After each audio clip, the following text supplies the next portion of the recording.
छत्रपती शिवाजी महाराजांच्या विचारांचा प्रसार आणि त्यांच्या आचारधर्माची अखंड जोपासना हीच खरी राष्ट्रसेवा आहे, असं प्रतिपादन उच्च तंत्र शिक्षण मंत्री चंद्रकांतदादा पाटील यांनी केलं।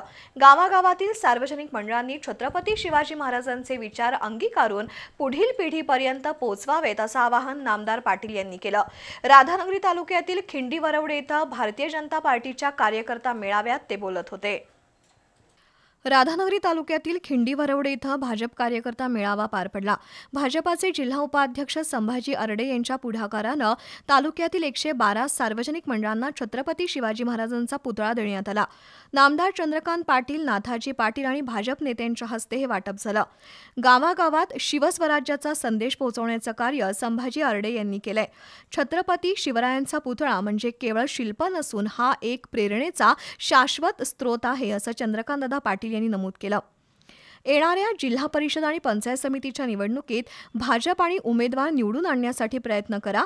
या निवडणुकीत भाजपाचा झेंडा फडकूया, असं ते म्हणाले। नाथाजी पाटील, संभाजी अरडे, लहुजी जरग यांची भाषणं झाली। यावेळी राज्य कार्यकारिणी सदस्य व्ही.टी. जाधव, डॉ. सुभाष जाधव, रवीश पाटील, स्वप्नील जरग, बाबा महाडिक, ए.बी. पाटील, विलास रणदिवे यांच्यासह भाजपचे कार्यकर्ते उपस्थित होते।